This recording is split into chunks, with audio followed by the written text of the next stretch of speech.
The black credit card lay between them on the dirty floor of the BRT bus, catching the morning light like a dangerous promise. Chidinma Okonkwo stared at it, then at the sharply dressed man walking away, her heart pounding so hard she thought it might break through her chest. Was this real? Was this some kind of trap? Hello guys, welcome to my channel where interesting stories of life lessons and human connection are told. Don't forget to like this video, subscribe, share it with your friends and drop your thoughts in the comment section below. Let's rewind to understand how we got here. Tobenna Adeleke's Italia leather shoes clicked against the polished marble floor of his Ikoyi penthouse as he prepared for another day of ruthless business dealings. As CEO of Adeleke Pharmaceuticals, the largest drug manufacturing company in West Africa, he'd built an empire worth over 20 billion naira.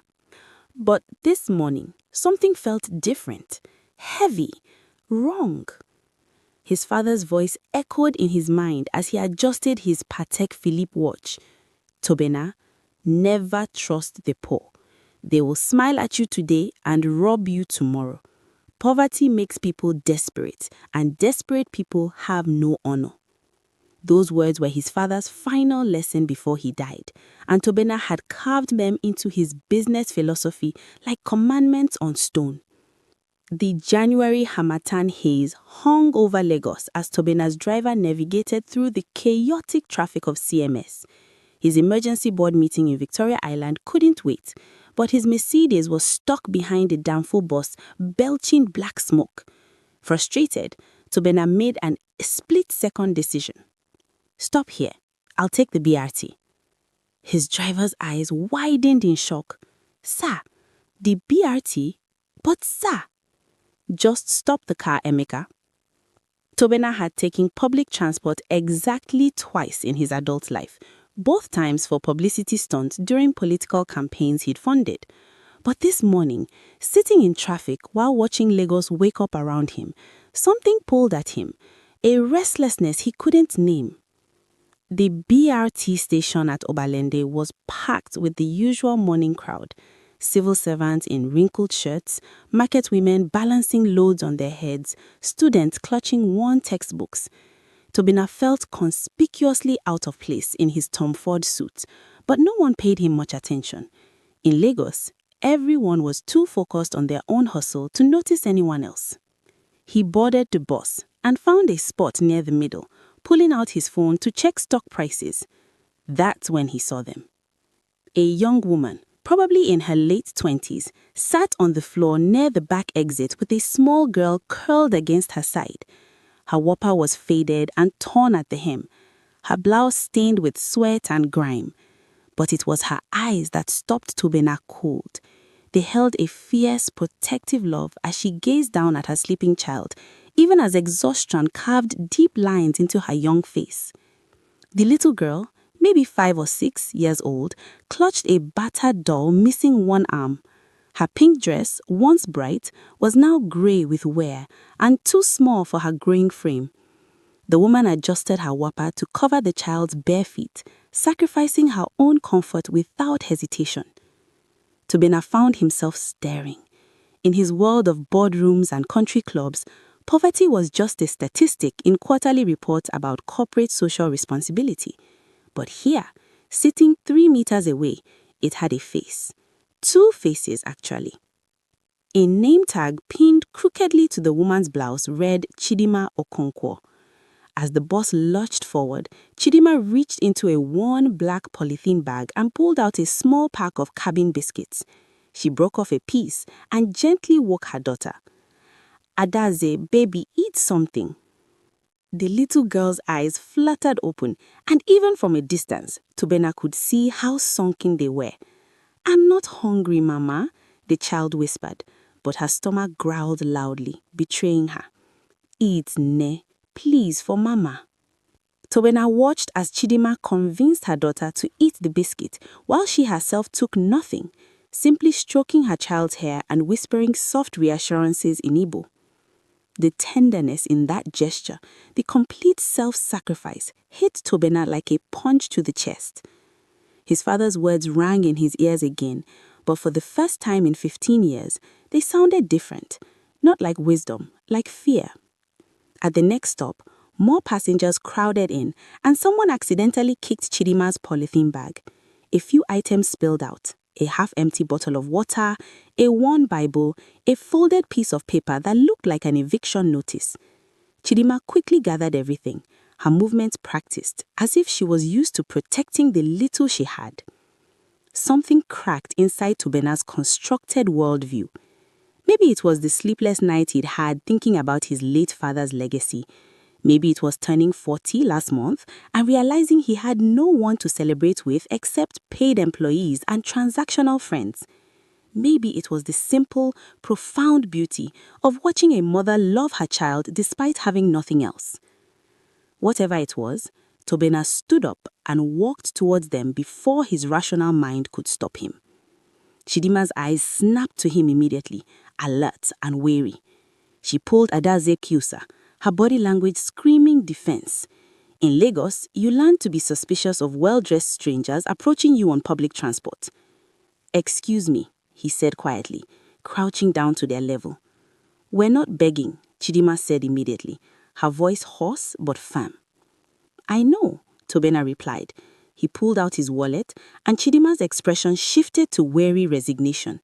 She'd clearly been offered charity before, probably with ugly strings attached. But Tobenna didn't pull out cash. Instead, he retrieved a sleek black card, his premium Zenith Bank Obsidian card, the one with no spending limit, the one that opened doors most Nigerians would never see. "My name is Tobenna Adeleke," he said, holding the card between them. "I'm going to give you this card for 24 hours. No conditions, no tricks. You can spend whatever you want, however you want. Tomorrow morning, same time, same bus stop, you return the card to me. That's all." The bus fell silent around them. Even in noisy Lagos, there were moments when the universe seemed to hold its breath. "Why?" Chidinma whispered, her voice hoarse but firm. Tobenna paused. Why indeed? To prove his father right? To prove him wrong? To test whether poverty really corrupts honor or whether his own cynicism had corrupted his humanity? "Because I want to know what you would do with it," he said, honestly. "And if I don't come back?" Chidinma asked, her eyes searching his face for the trap she was setting existed. "Then I'll have my answer," Tobenna replied simply. He placed the card on the floor between them, stood up, and pulled a business card from his breast pocket. "My number is on here. 24 hours, Miss Okonkwo, starting now." As the bus slowed at the next stop, Tobenna stepped off without looking back. His hands were shaking. His perfectly ordered world had just been disrupted by an impulse he couldn't explain. Behind him, Chidinma was frozen, staring at the black card as if it might vanish like smoke. Adaze tugged at her mother's sleeve. "Mama, what just happened?" Chidinma picked up the card with trembling fingers, tears streaming down her dusty face. "I don't know, baby," she whispered in Igbo. "Chineke me bere. God have mercy. I don't know." Tobenna reached his office building 30 minutes later, but his mind was still on that bus. He activated the card's tracking app on his phone, a feature he'd forgotten existed until now. Every transaction Chidinma made would ping his device in real time. His father's warnings played like a broken record. She'll drain it. She'll buy things she doesn't need and sell them. She'll prove that poverty strips away dignity and turns people into opportunists. But another voice, smaller and almost forgotten, whispered, "What if she doesn't? What if everything you believe is wrong?" The morning meeting dragged on. Profit margins, market expansion, competitor analysis. But Tobenna heard none of it. His phone sat face up on the mahogany conference cable, waiting. The first notification didn't come until nearly 11 a.m., and when it did, his hand shook as he opened it. Purchase, ShopRite, Surulere. Amount, 3,847 naira. His colleagues droned on about quarterly projections, but Tobenna was already wondering what 3,000 naira could buy. The app didn't show itemized receipts, only locations and amounts. He would have to wait, watch, and wonder. For the first time in his adult life, Tobenna Adeleke, the man who controlled billions of assets, who made decisions that affected thousands of employees, had absolutely no control over what would happen next. The second notification arrived 45 minutes after the first. Tobenna excused himself from the board meeting, claiming an urgent call from their London distributors, and retreated to his private office. His hands were sweating as he unlocked his phone. Purchase, Mr. Price, Surulere. Amount, 5,200 naira.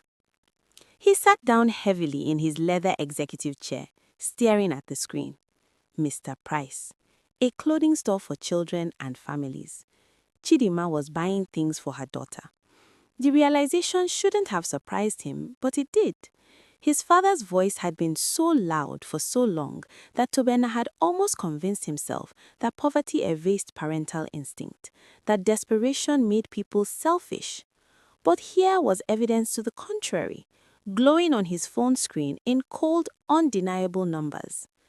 The third purchase came an hour later. Mama Cass Restaurant, 2,100 naira.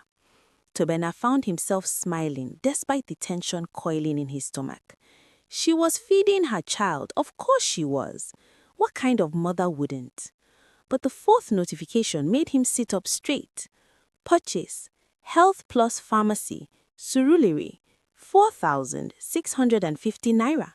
Medicine? Toiletries? He couldn't know for certain, but the modest amount suggested necessities, not luxuries. Tobenna pulled up the tracking history and studied the pattern. ShopRite, Mr. Price, Mama Cass, Health Plus, all within Surulere. Chidinma wasn't shopping in the boutiques of Victoria Island or the luxury stores in Lekki Phase 1. She was staying in familiar territory, buying practical things. The afternoon wore on and more notifications trickled in. A provision store, 4,200 naira. A small salon, 1,500 naira. Each purchase was careful, measured, almost painfully modest considering she was holding a card with no limit. His secretary, Ngozi, knocked on his door twice to remind him of appointments, but he waved her away. "Sir, the German investors are waiting in the conference room. They flew in specifically for this meeting." "Tell them I'll reschedule. Something urgent has come up." Ngozi's eyebrows rose to her hairline. In 12 years of working for him, she'd never heard Tobenna postpone a meeting with international investors. "Sir, are you sure? They're talking about a $50 million partnership." "I said reschedule, Ngozi." By evening, the total spending had barely crossed 25,000 naira. 25,000 out of unlimited millions. Tobenna sat in his Ikoyi penthouse that night, his chefs carefully prepared ofada rice and ayamase stew growing cold on the Italian marble countertop. He couldn't eat, couldn't think about anything except his phone and the woman whose choices were unraveling everything he thought he knew about human nature. Part of him wanted Chidinma to splurge, to buy something outrageous, to prove that his father had been right all along. At least then, the world would make sense again, would fit back into the neat boxes where he had organized it. But another part of him, the part that had crouched down on that boss floor and looked into Chidinma's exhausted, dignified eyes, desperately wanted her to prove his father wrong. The notification that changed everything came at 8:47 p.m. Purchase, Mercy Home for Women and Children, Yaba. Amount, 15,000 naira. Tobenna stared at the screen, reading the words over and over until they blurred. Mercy Home. He knew that shelter. His company had donated supplies there once for a tax write-off. Chidinma had given 15,000 naira to a homeless shelter.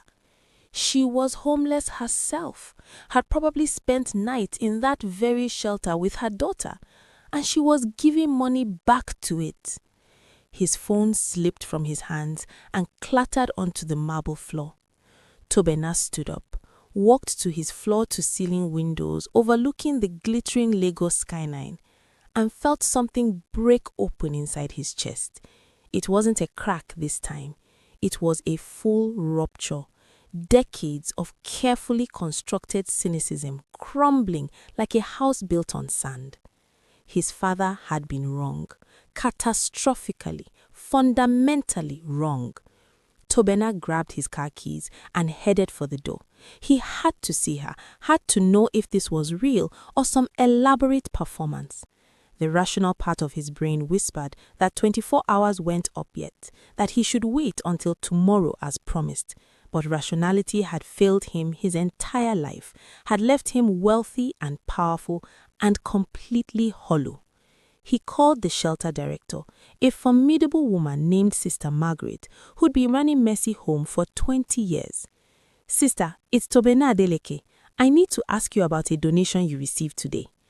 "Ah, Mr. Adeleke, yes. We received 15,000 naira from a woman named Chidinma.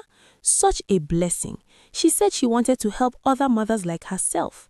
Mr. Adeleke, that woman and her daughter have been staying here for 3 weeks. She works as a cleaner in Ojuelegba during the day, earns maybe 2,000 naira when she's lucky. And still, she brought us this money. I tried to refuse, but she insisted. Said the shelter saved her daughter's life last month when the child had malaria, and we paid for the hospital." Tobenna's throat tightened. "Is she there now?" "Yes, she just came back. She bought her daughter new clothes today. You should see little Adeze's face. Ah, the joy! First time in months that child has smiled properly." "Sister Margaret, I'm coming there. Please don't tell her." 20 minutes later, Tobenna's Mercedes pulled up outside the modest building in Yaba. The shelter was clean but worn, filled with the smell of beans cooking and the sound of children's laughter mixed with mothers' tired voices. Sister Margaret met him at the door, her expression curious but welcoming. "She is in the back room with the other families," Sister Margaret said, leading him through narrow corridors. "Mr. Adeleke, why this sudden interest in Chidinma?" "I gave her my credit card this morning. I wanted to see what she'd do with it." Sister Margaret stopped walking and turned to face him, her expression hardening. "You tested her like some kind of experiment?" Tobenna felt shame wash over him. "Yes, and I was wrong to do it." Sister Margaret studied his face for a long moment. "At least you know you are wrong. That's more than most rich men would admit. Come." They found Chidinma sitting on a thin mattress on the floor, braiding Adeze's freshly washed hair. The little girl wore a bright yellow dress with white flowers, new, tags still attached, and white sandals that made her giggle every time she looked down at them. On the bed beside them were neatly folded clothes, a package of diapers for the shelter's younger children, and a small pile of toiletries. Chidinma looked up when Tobenna's shadow fell across the doorway. Her eyes widened in recognition, then immediately filled with panic. She scrambled to her feet, reaching for the black card on the small table beside the mattress. "It's not 24 hours yet. You said tomorrow morning. I haven't broken any rules. I haven't—" "I know," Tobenna said gently, stepping into the small room. "I'm not here to take it back. I needed to see you." Chidinma relaxed slightly, but remained guarded, her body positioned protectively between Tobenna and her daughter. Adeze peeked out from behind her mother's legs, her new sandals squeaking on the concrete floor. "Why did you donate to the shelter?" Tobenna asked quietly. Chidinma's face flushed. "They saved my daughter's life. Last month, Adeze had malaria, bad malaria. She was burning with fever, shaking, vomiting. I had no money for hospital. Sister Margaret paid for everything from the shelter fund. She said don't worry about paying back, but how can I not pay back? My daughter is alive because of her." "You could have bought more for yourself," Tobenna observed, his voice barely above a whisper. "Better clothes, better food, a hotel room for the night instead of staying here." "We have what we need," Chidinma replied, with her chin lifting with quiet pride. "Adeze has new clothes. We have food in our bellies. We have a safe place to sleep. Sister Margaret doesn't charge us rent, even though the shelter is struggling. Anything more would be greedy." Tobenna's throat tightened. Greedy. He'd spent 42,000 naira on a single bottle of wine last week without thinking twice. He'd dropped 200,000 on a designer watch he'd worn exactly once. And this woman, who had nothing, thought spending more than 30,000 naira on herself would be greedy. Oga Tobenna, Chidinma said hesitantly, using the respectful Yoruba term even though they were both Igbo. Are you well? You look troubled. He wasn't well. He absolutely wasn't. But he nodded anyway, pulling himself together. Keep the card tonight, he managed. I'll meet you tomorrow morning at Obalende BRT station, 7:30, like we agreed. As he turned to leave, Adeze's small voice stopped him. Thank you, sir, for helping my mama. God will bless you. Tobenna looked back at the little girl in her bright yellow dress and white sandals, her hair neatly braided, her smile so pure it hurt to witness. Something fundamental shifted in his heart. You're welcome, Adeze, he said softly. You're very welcome. Outside, Sister Margaret walked him to his car. That woman is special, she said. In 3 weeks here, I've seen her share her food with other mothers who had nothing, comfort crying babies that weren't hers, clean the bathrooms without being asked. She has nothing, but her heart is full. Not everyone is like that, Mr. Deliki. Poverty breaks some people, but others, it reveals their true character.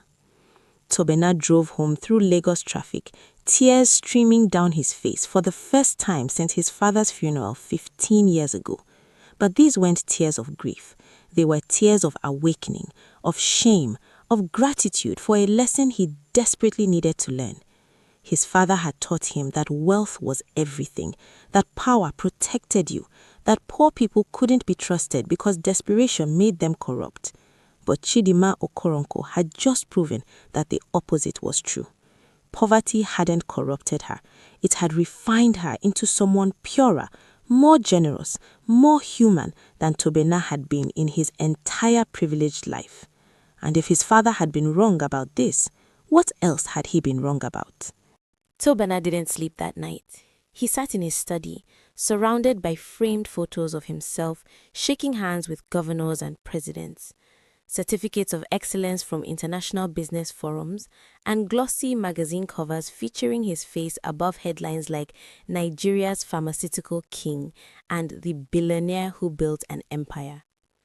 All of it felt hollow now, like props in a play he'd been performing for an audience that didn't exist. The penthouse that had once represented the pinnacle of success now felt like a beautiful prison. Every piece of imported furniture, every original artwork on the walls, every expensive surface seemed to mock him with its uselessness. What was the point of having everything if it meant nothing? At 5:30 a.m., he was already dressed and heading out. His driver, Emeka, looked shocked to see him so early. Oga, where are we going? You don't have meetings until 10. Obalende BRT station. And Emeka, I'll be taking the bus again. Emeka's mouth fell open. Sir, again? But why? Just drive, please. Tobenna arrived at the station 45 minutes early and paced the platform like a nervous tutor waiting for a first date. Hawkers approached him trying to sell everything from newspapers to phone chargers to roasted plantain, but he waved them away absently. His mind was racing with questions. What would he say to Chidinma? How could he help her without insulting her dignity? How could he make her understand that this wasn't about charity or pity, but about something he couldn't quite name yet? The morning crowd began to swell, civil servants rushing to beat traffic, market women heading to mile 12, students clutching textbooks and struggling with oversized backpacks. Lagos was waking up, indifferent to Tobenna's personal crisis. At 7:20, he saw them approaching. Chidinma was holding Adeze's hand, walking with purpose despite her obvious exhaustion. The little girl was wearing her new yellow dress and white sandals, practically skipping beside her mother. Chidinma looked different this morning, still worn, still carrying the weight of the world on her shoulders, but there was something lighter in her step, as if a small portion of her burden had been lifted. She spotted Tobenna and walked directly toward him. Without hesitation, she pulled the black card from her worn purse and held it out. Thank you, she said simply, her eyes clear and direct. For trusting me. Tobenna took the card, but he didn't put it away. Instead, he stood there, the morning chaos of Lagos swirling around them, searching for words that had been forming in his mind all night. Chidinma, I need to apologize to you. She blinked in surprise. Apologize? For what? For the test, he said quietly, for treating your dignity like an experiment. I gave you that card because I wanted to prove something about people in your situation. I wanted to confirm my own biases, my own father's teachings about poverty and trust. That was wrong of me, deeply wrong. Chidinma was quiet for a moment, processing his words. Adiaze tugged at her mother's hand, whispering something in Igbo about being hungry, and Chidinma absently smoothed her daughter's freshly braided hair while keeping her eyes on Tobenna. Did I prove what you wanted to prove? She asked finally. No, Tobenna said, his voice cracking. You shattered everything I thought I knew, and I'm grateful for it. You've given me a gift I don't deserve. A BRT bus rumbled into the station behind them, its brakes screeching, but neither of them moved. The crowd surged toward the doors, but Tobenna and Chidinma stood in a bubble of quiet intensity, as if the rest of Lagos had faded away. I want to help you, really help you, not as an experiment or a tax write-off or some feel-good story I can tell at cocktail parties, but as a human being who sees another human being in need and wants to do something about it. Would you let me do that? Chidinma's eyes filled with tears, but her voice remained strong. I don't want charity, Oga Tobenna. I've worked my whole life. I was a nurse before everything fell apart. I just need a chance to get back on my feet, a real chance. Then let me give you that chance, Tobenna said. No strings, no conditions, just a genuine opportunity to rebuild your life. He pulled out his phone and made a call right there on the crowded platform. Within minutes, he'd arranged for a suite at the Echo Hotel in Victoria Island, one of Lagos's finest establishments. Chidinma's eyes widened as she listened to him speak. 2 bedrooms, full amenities, charged to his personal account for the next month. Oga Tobenna, I can't, she started, but he held up his hand. You can and you will, he said firmly, but kindly. You and Adiaze deserve safety and comfort while we figure out the next steps. No one should have to sleep on a thin mattress in a crowded shelter when there are empty hotel rooms in this city, especially not someone who gave her last 15,000 naira to help others. Chidinma covered her mouth with her hand, tears streaming freely now. Adiaze looked up at her mother with concern, then at Tobenna with an expression far too wise for a 6-year-old. Mama is crying because she's happy, Adiaze announced confidently, as if she'd seen this before. I think you are right, Tobenna said, crouching down to the child's level. Sometimes grown-ups cry when something really good happens because they've been waiting for good things for a very long time.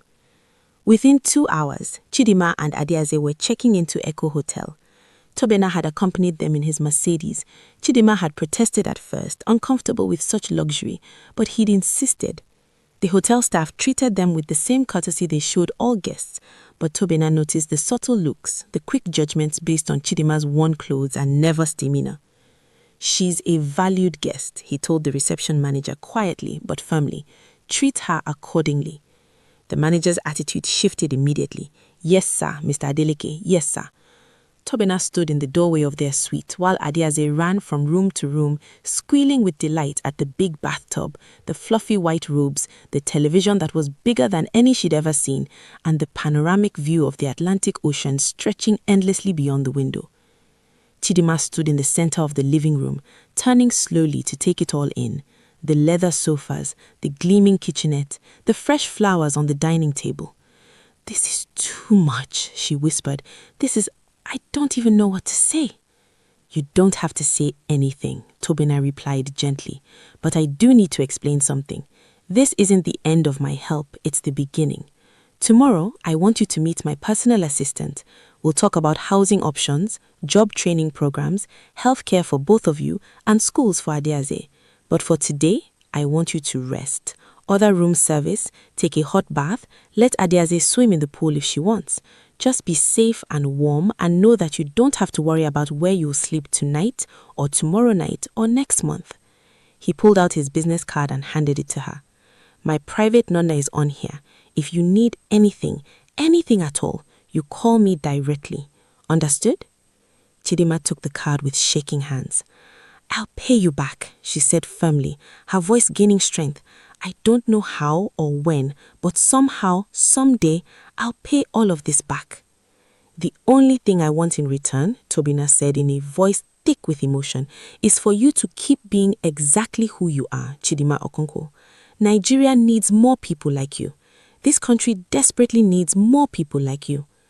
As he prepared to leave, Adeaze came running from the bedroom, her sandals squeaking on the polished floor.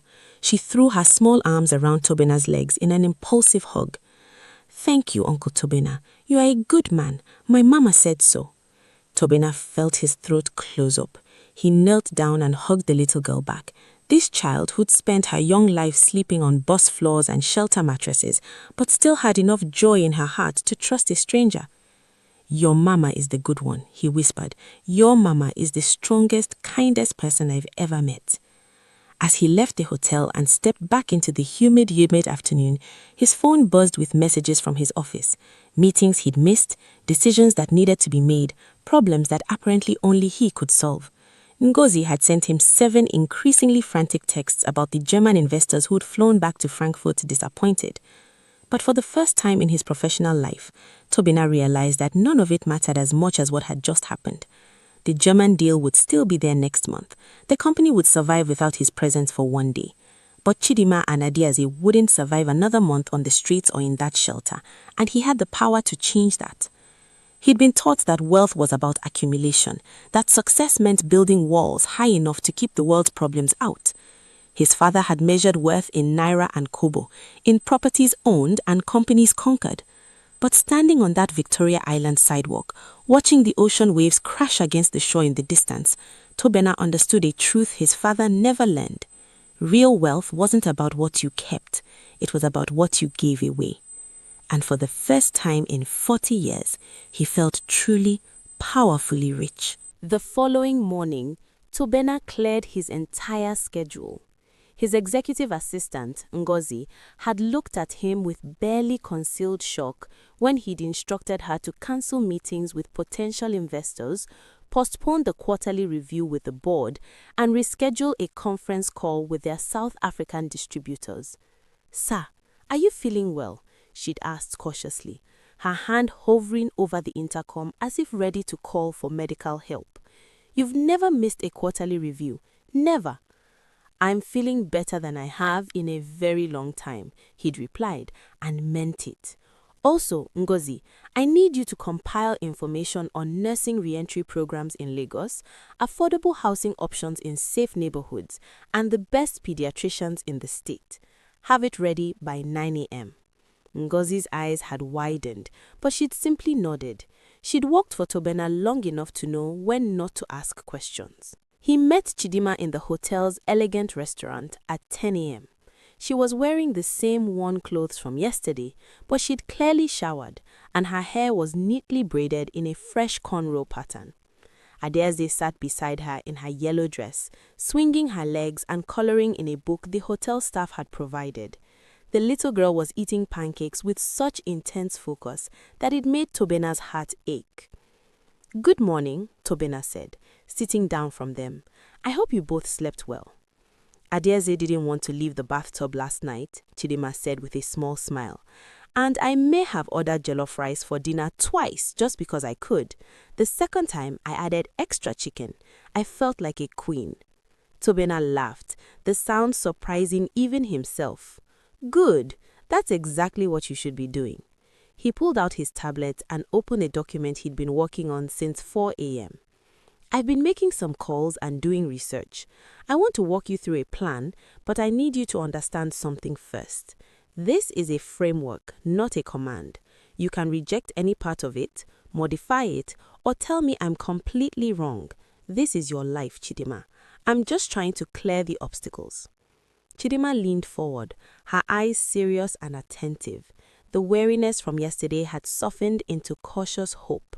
I'm listening. First, housing, Tobenna began. I've spoken with a property manager who handles several apartment complexes in Lekki Phase 1 and Ajah. There's a 2-bedroom flat available in a gated estate near Ajah, close to good schools and the expressway.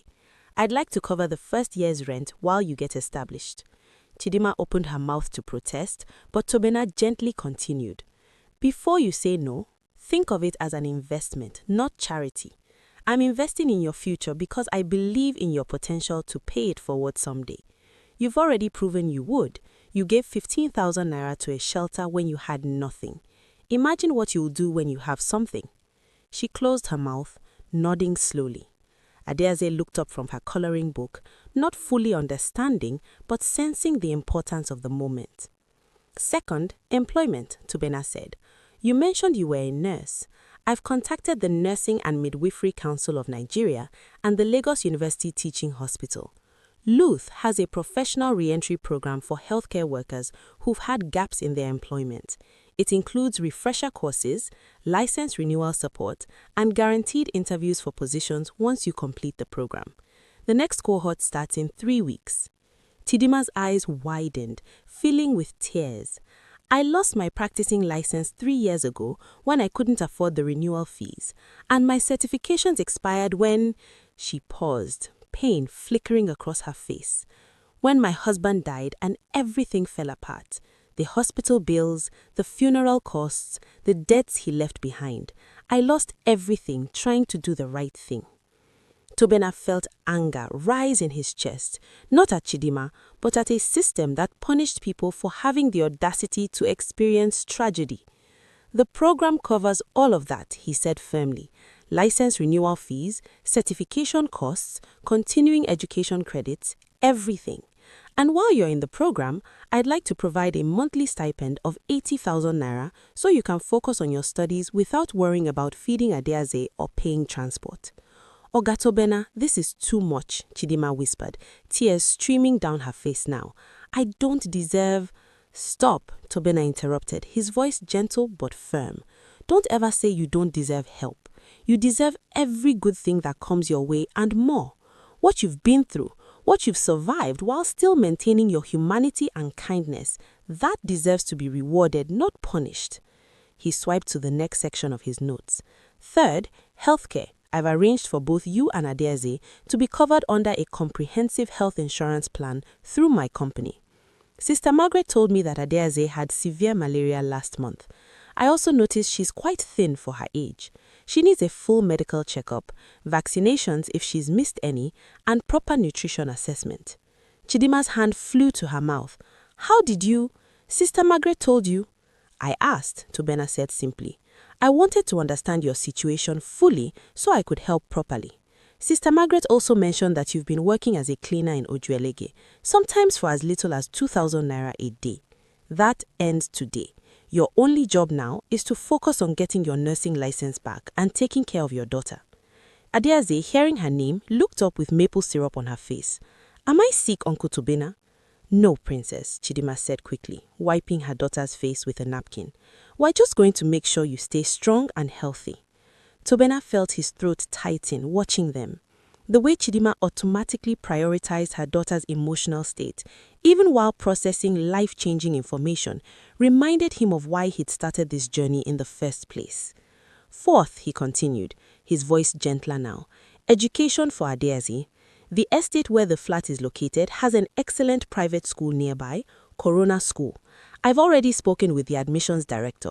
Adeze can start in Primary 1 next term. The school fees, uniforms, books, everything will be covered.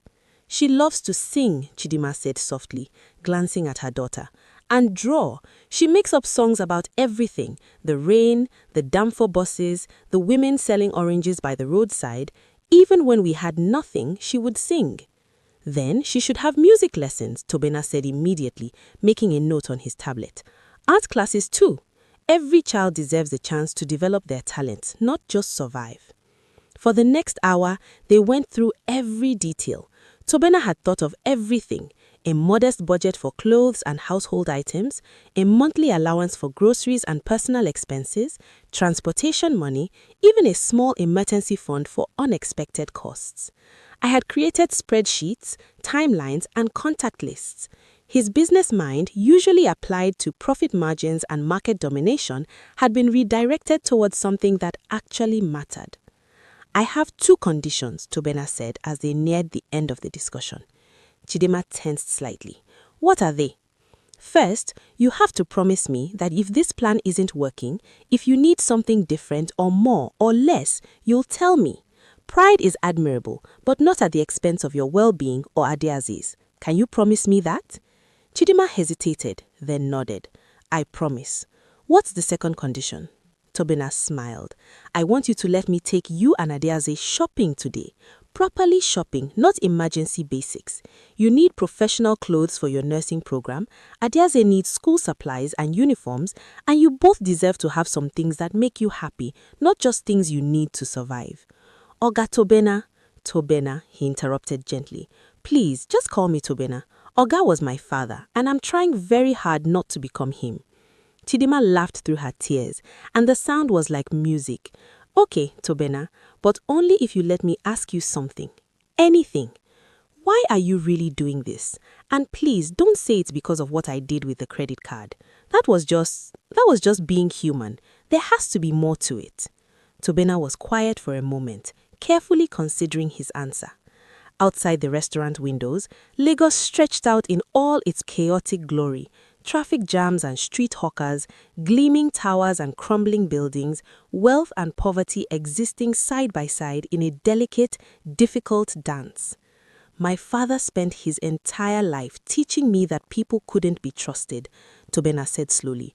That kindness was weakness, that the world was divided between winners and losers, and the only way to be a winner was to never let your guard down. He built an empire on those principles, and I was miserable. Successful, yes. Wealthy, yes. But completely, utterly miserable. He paused, watching Adeaze color with intense concentration, her small tongue poking out between her lips. When I saw you on that bus, something in me recognized something in you, a strength that had nothing to do with money or power. You reminded me that I'd been living half a life, maybe less than half. So yes, I'm helping you, but you're helping me too, probably more than you realize. You're teaching me what it means to be truly human again. Chidinma reached across the table and took his hand.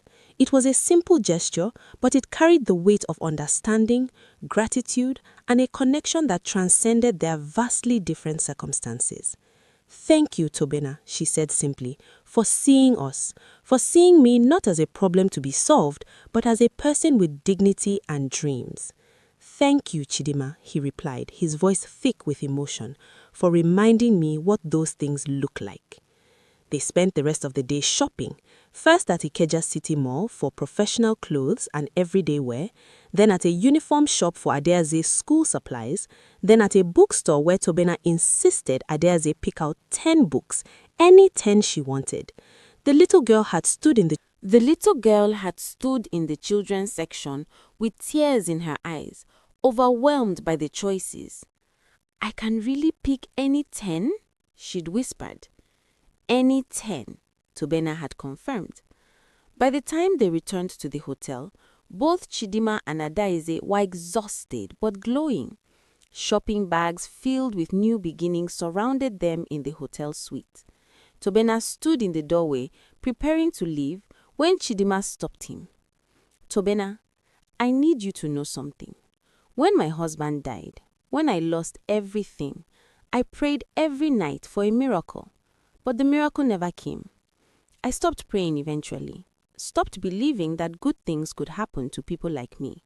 She paused, wiping her eyes. You've given me back more than a home or a job. You've given me back hope.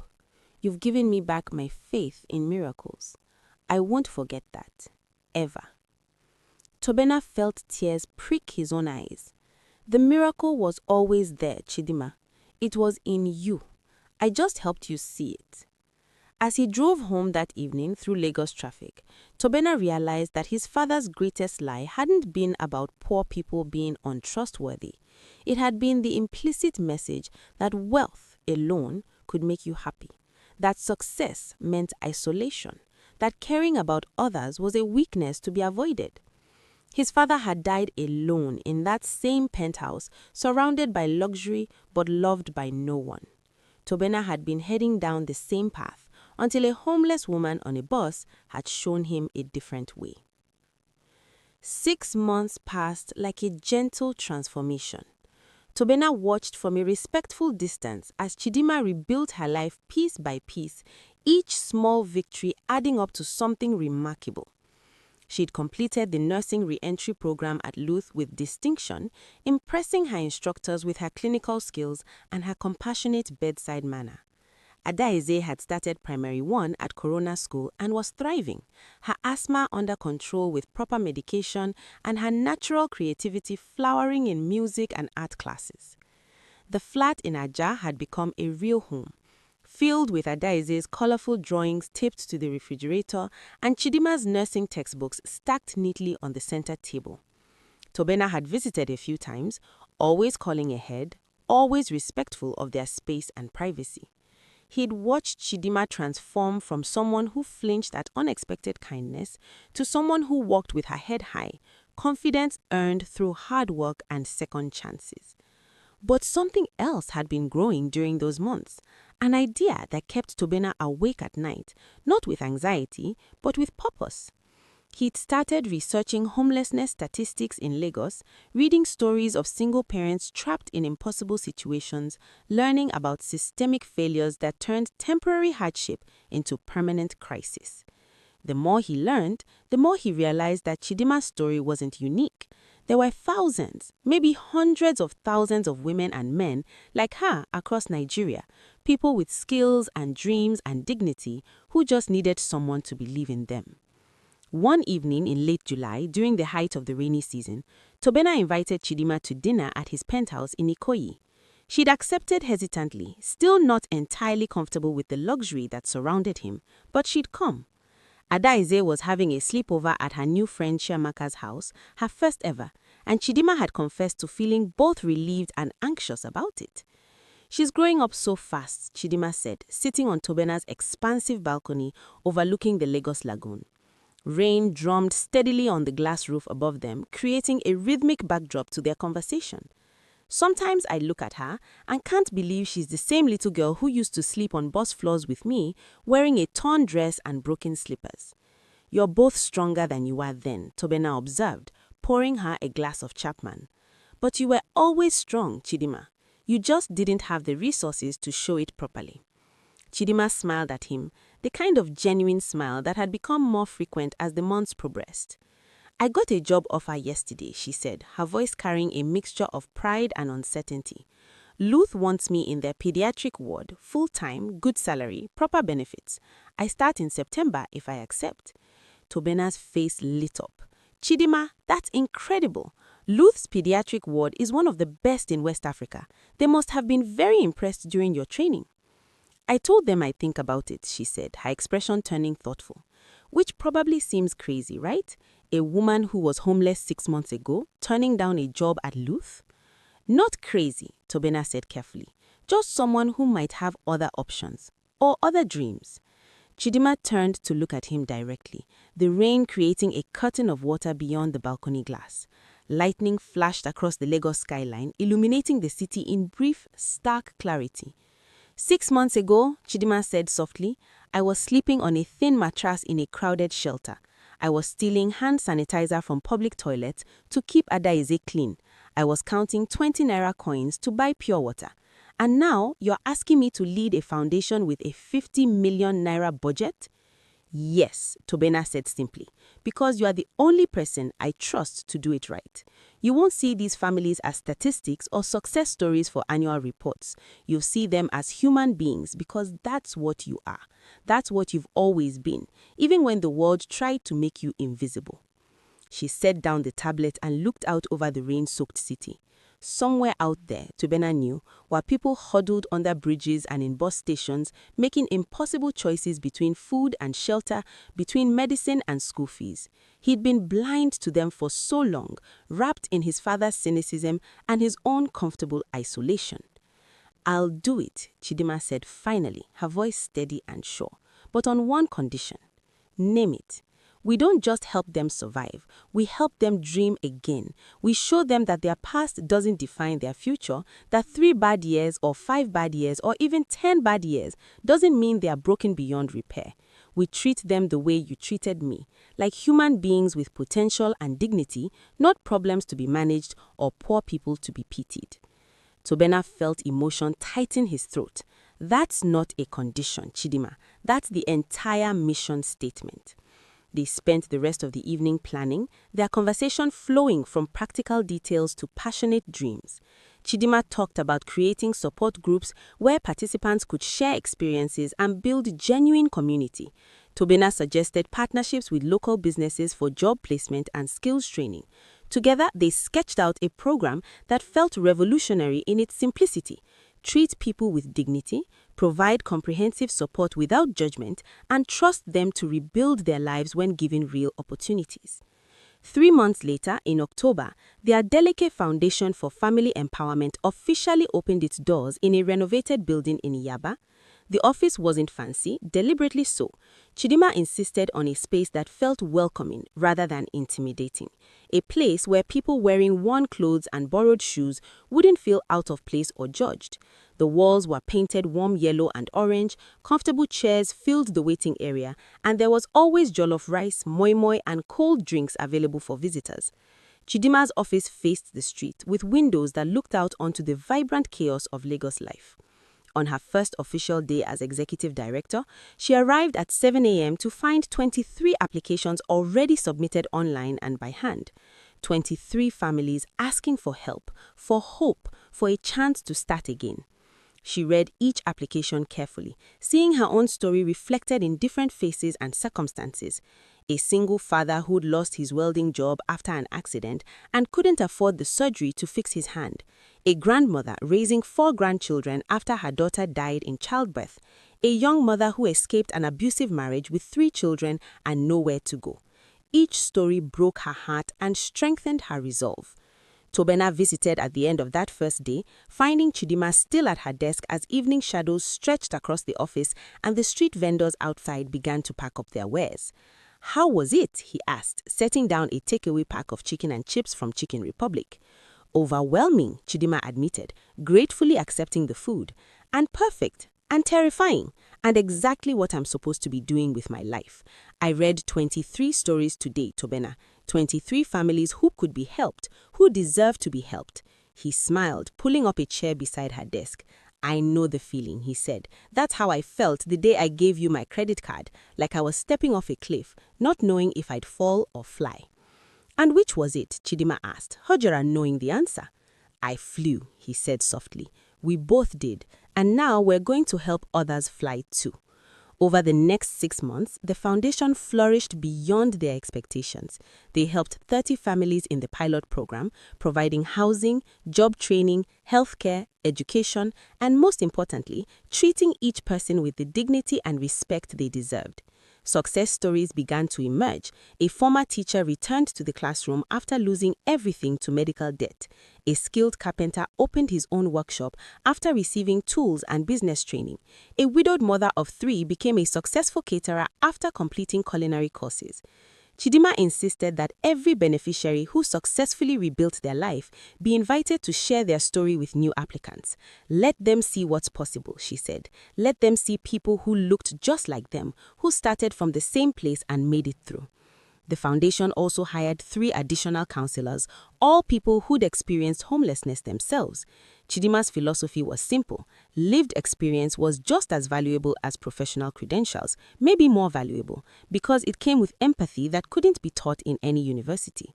On a warm February evening, almost exactly 1 year after that fateful bus ride, the foundation hosted its first anniversary celebration. The event wasn't held in a luxury hotel or exclusive venue. Instead, they gathered in the foundation's courtyard with folding chairs and borrowed tables, jollof rice and fried rice cooked by beneficiaries who'd completed culinary training, and small chops prepared by local vendors the foundation had partnered with. Tobenna stood at the front, looking out at the crowd. Foundation staff, current beneficiaries, success stories, volunteers, and partners. His father would have been appalled by this gathering, by this mixing of classes and circumstances, but Tobenna had never felt more proud of anything in his life. 1 year ago, he began, his voice carrying across the courtyard, I was a man who thought he knew everything about the world. I thought wealth meant wisdom. I thought poverty meant weakness. I thought people couldn't be trusted, especially people who had nothing to lose. He paused, finding Chidinma in the crowd. She was standing with ADEMOYE, who'd grown taller and stronger, her asthma under control, her smile bright and confident. Then I met a woman on a bus who taught me that I knew nothing at all. She taught me that poverty doesn't corrupt character.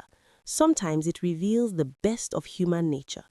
She taught me that trust isn't a weakness, it's a bridge to understanding. And she taught me that real wealth has nothing to do with the numbers in your bank account and everything to do with the lives you touch and the hope you give. The crowd applauded, and Chidinma stepped forward to speak. Her voice was strong now, confident, the voice of someone who'd found her purpose. I used to think my struggles were punishment. I thought I'd done something wrong to deserve sleeping on bus floors and begging for help. But now I understand that my struggles were preparation.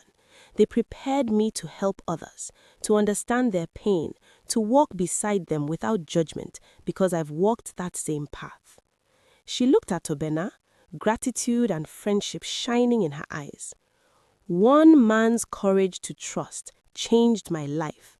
Now our goal is to help hundreds, then thousands, then maybe one day to change the whole system so that no mother has to choose between feeding her child and keeping a roof over their heads, so that no family falls through the cracks just because they had one bad year.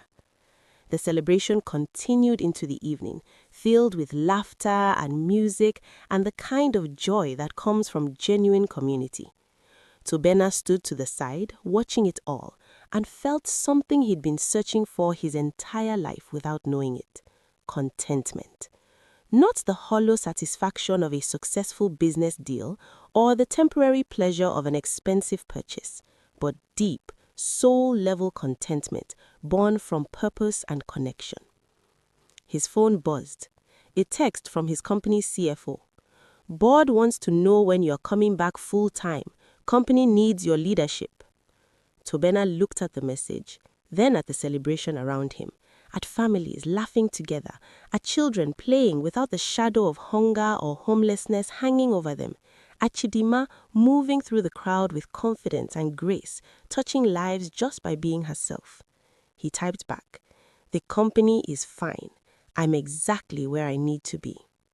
Then he turned off his phone and rejoined the celebration, finally understanding what his father never had, that the greatest empire you can build isn't made of money or properties or market share. It's made of lives changed, hope restored, and human dignity honored. And that empire, unlike any business, would outlast him forever. A moral lesson. Sometimes the greatest poverty isn't found in empty pockets, but in closed hearts. Tobenna learned that trust isn't weakness, it's the foundation of real human connection. Chidinma discovered that her struggles weren't punishment, but preparation to help others walk through similar darkness toward light. When we extend kindness without conditions and receive help with grace, we create ripples that transform not just individual lives, but entire communities. The true measure of wealth isn't what we accumulate for ourselves, but what we share with others. And the most valuable legacy we can leave isn't money in a bank account, but the example of compassion that inspires others to do the same. In the end, we rise by lifting others, and in that rising, we discover what it truly means to be rich. If you enjoyed this story, don't forget to like, subscribe, share it with your friends, and tell us what you learned in the comments below.